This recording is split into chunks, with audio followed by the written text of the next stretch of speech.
This will shock you.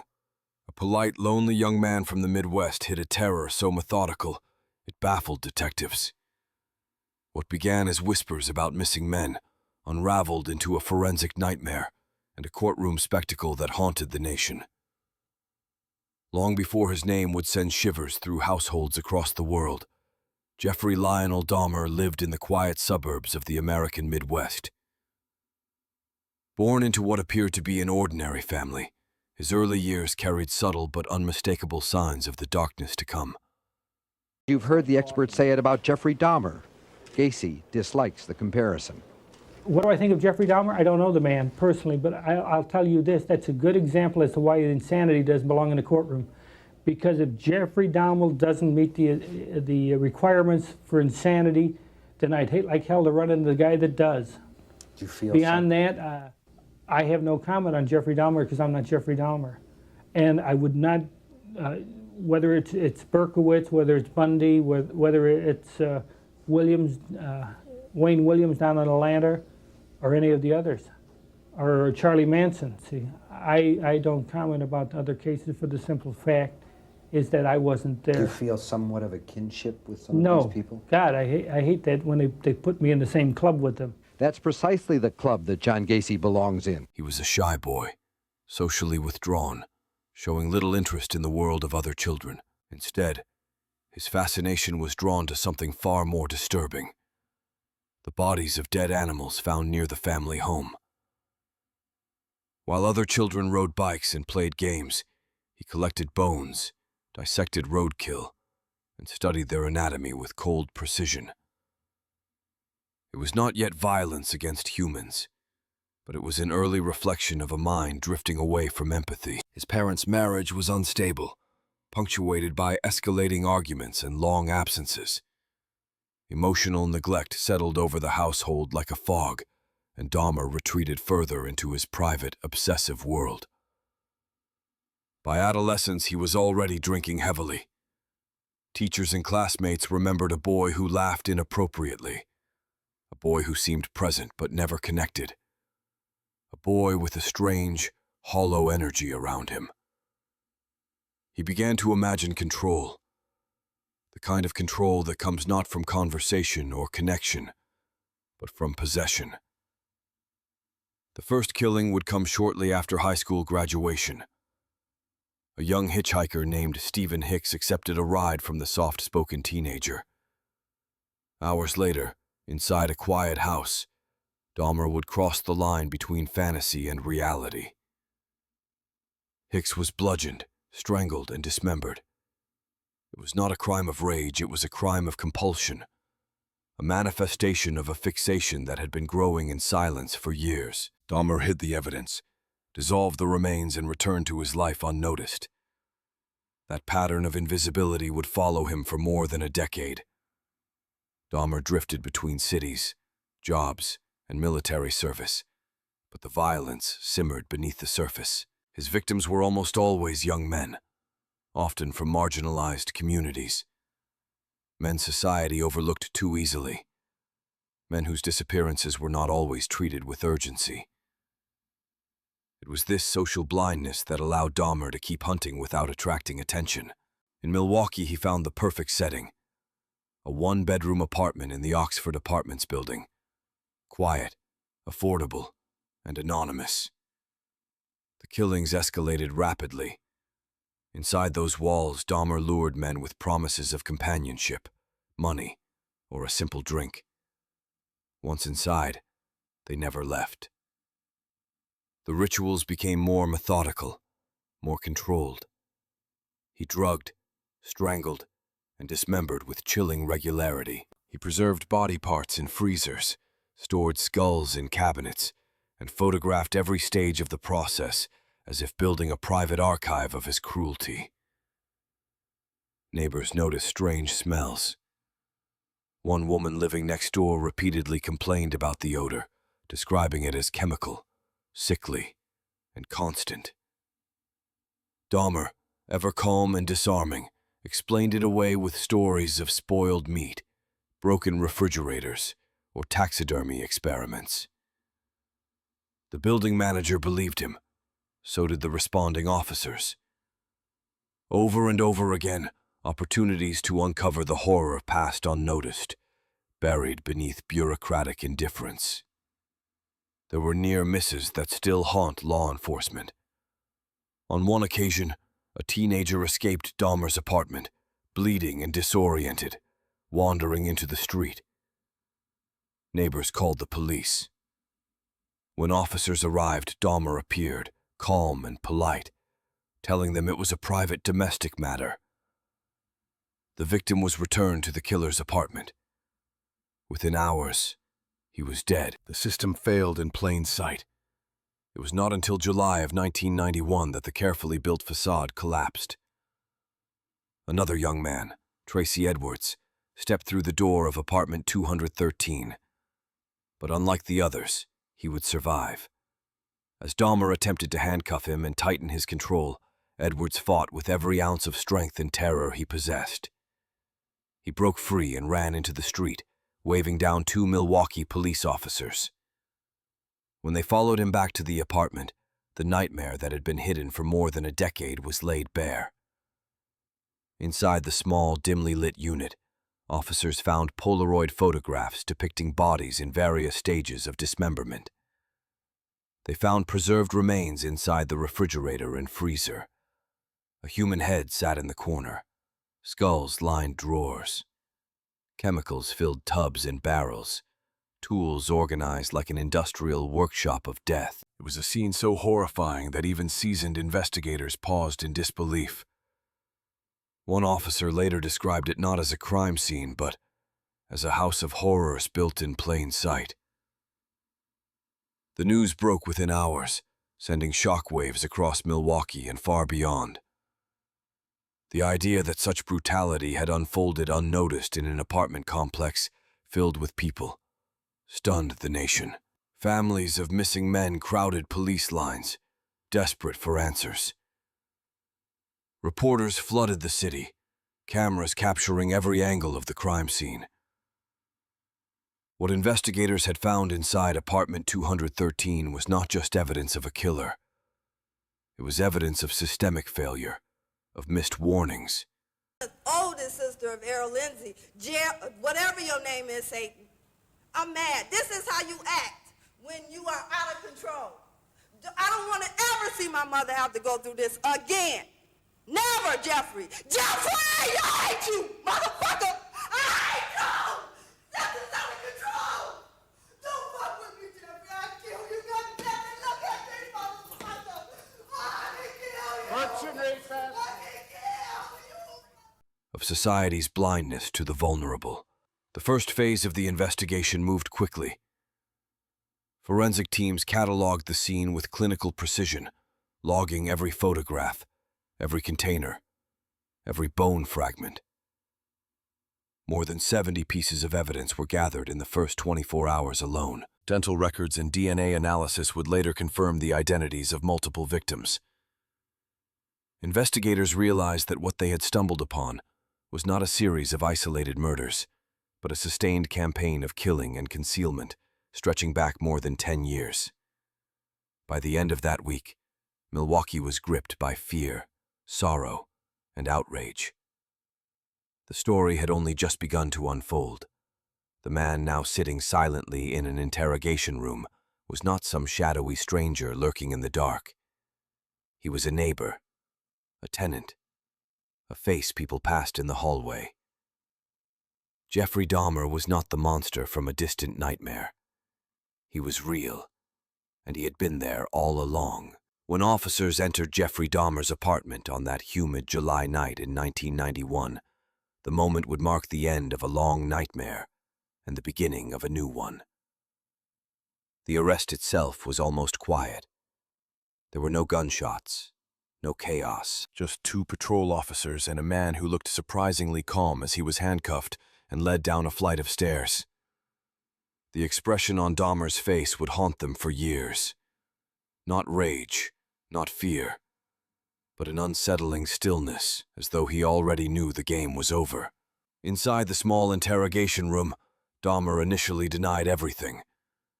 But when detectives placed the Polaroid photographs in front of him, The mask shattered in seconds. He began talking with a level of composure that sent chills down the spines of every investigator in the room.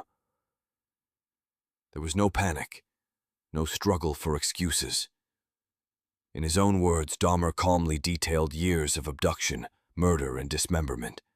It was as though he were describing daily routines, not brutal acts of violence. What followed was one of the most meticulous criminal investigations in modern American history. Forensic teams and detectives spent days combing through every inch of apartment 213. They logged bones, tools, chemicals, and body parts with clinical precision. Each photograph was documented. Each barrel was opened. Each victim's remains were handled with the gravity of a national tragedy. It was not just evidence. It was the physical weight of more than a decade of horror. The scope of the crimes was almost impossible to grasp. Investigators determined that Dahmer had murdered 17 young men and boys between the late 1970s and his arrest in 1991. Many of the victims were men of color, immigrants, or members of the LGBTQ+ community. These were communities already facing marginalization, making it even easier for Dahmer to operate unnoticed. His victims' faces and names slowly filled police boards, each photograph representing a life that had vanished into silence. The methods were as horrifying as they were methodical. Dahmer lured his victims with promises of companionship, modeling opportunities, or money. He drugged them, stripped them of control, and committed acts that investigators would later describe in carefully restrained language to the media, because even seasoned detectives struggled to put into words what they had seen. His apartment was not just a murder scene. It was a carefully constructed chamber of control and domination. During questioning, Dahmer showed no signs of pleasure or remorse in the conventional sense. He spoke clinically, as if recounting an experiment, describing how he sought to create obedient, compliant companions, fantasies that descended into torture and murder. His detached explanations horrified even the most experienced interrogators.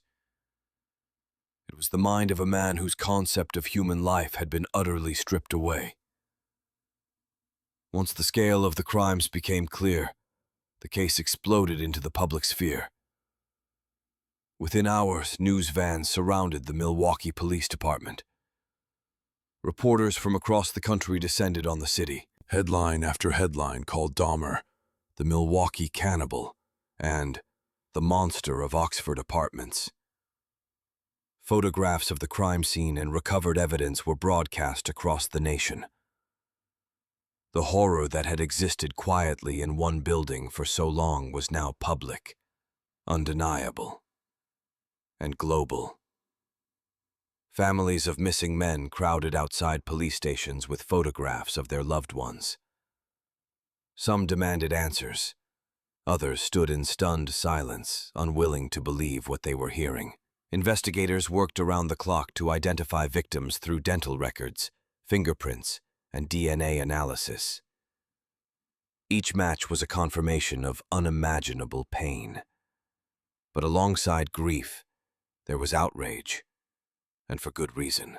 It soon became clear that Dahmer had been nearly caught multiple times, and each time, the system had failed. Witnesses had reported suspicious behavior. Neighbors had called about the smell, and most devastating of all, police had once returned a young, drugged boy to Dahmer's custody after dismissing a neighbor's warning. That boy would become one of his victims. The revelation sent shockwaves through the country, fueling anger and mistrust toward law enforcement. Community activists pointed out the uncomfortable truth. Many of Dahmer's victims came from communities the police had historically neglected. If these men had belonged to different backgrounds, if their disappearances had been treated with urgency, the story might have ended far earlier. Protests erupted in Milwaukee, demanding accountability, reforms, and recognition of the systemic blind spots that had allowed a serial killer to thrive in plain sight. The investigation also became a turning point in forensic science. Detectives used early forms of DNA testing, as well as dental and fingerprint analysis, to build a timeline and prove connections between Dahmer and the victims. His own confessions filled in horrifying details, but the evidence itself was overwhelming. He confessed to killing 17 people, but investigators suspected the number could have been higher. Meanwhile, Dahmer's public image became a grotesque spectacle. He was quiet, soft-spoken, almost unnervingly polite. In interviews and hearings, he appeared more like a man describing a dream than confessing to atrocities. This contrast between the unimaginable cruelty of his acts and his calm, detached demeanor fascinated and horrified the public. Media coverage exploded into every corner of the country. Newspapers and television stations competed for details. Talk shows debated his psychology. People wanted to understand how someone who looked so ordinary could harbor such monstrous intent. By the time the case reached its legal phase, the world already knew his name. But what they were about to see in the courtroom would take the story beyond horror into the realm of cultural reckoning. Dahmer had not only committed acts of staggering brutality, he had exposed cracks in a system that had failed to protect its most vulnerable. As prosecutors prepared their case, the victims' families prepared for a different kind of trial, one that would force them to listen to how their sons, brothers, and loved ones had been stripped of their lives. The nation was watching. The courtroom would become the stage where the monster behind the closed door would finally face judgment. By the time Jeffrey Dahmer stood in court, his name had already become a symbol of incomprehensible evil. The world had seen the photographs, read the reports, and watched the interviews. Yet the sight of him in a courtroom, quiet, neatly dressed, eyes lowered, still unsettled the public. It was difficult to reconcile the ordinary appearance of the man with the monstrous reality of his crimes.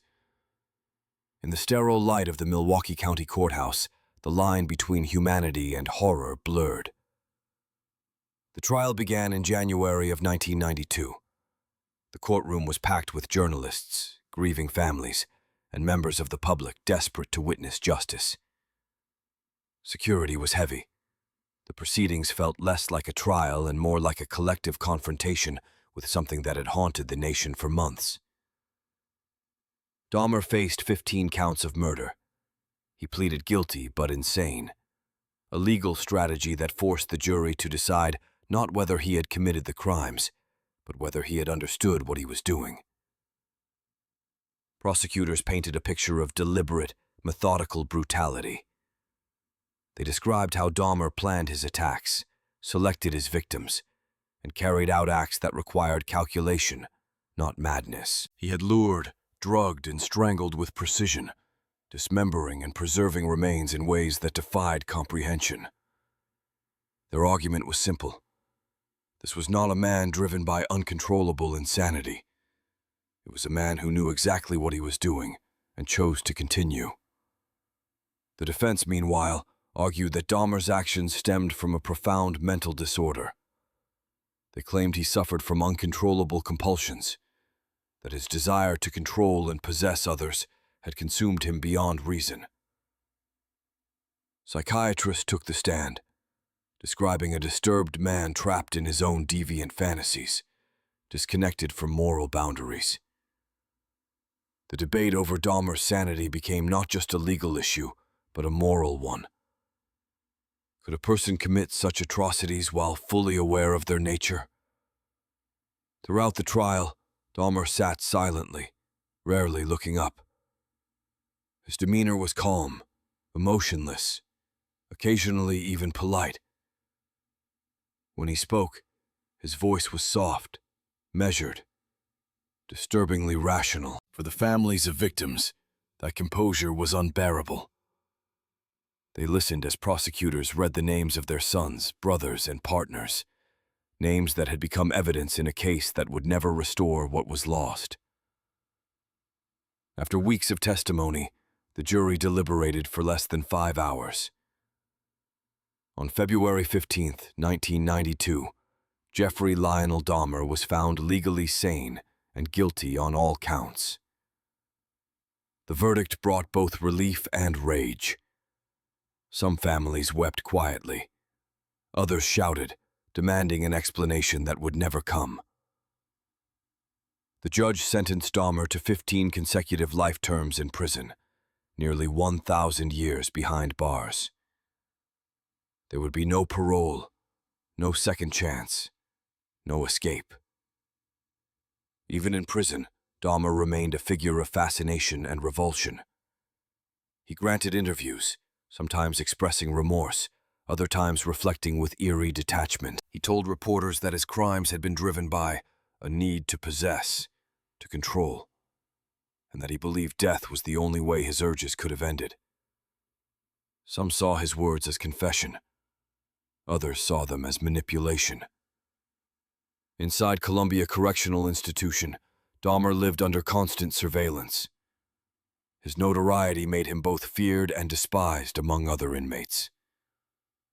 For a time, he seemed resigned to his fate, reading the Bible, attending chapel, and keeping to himself.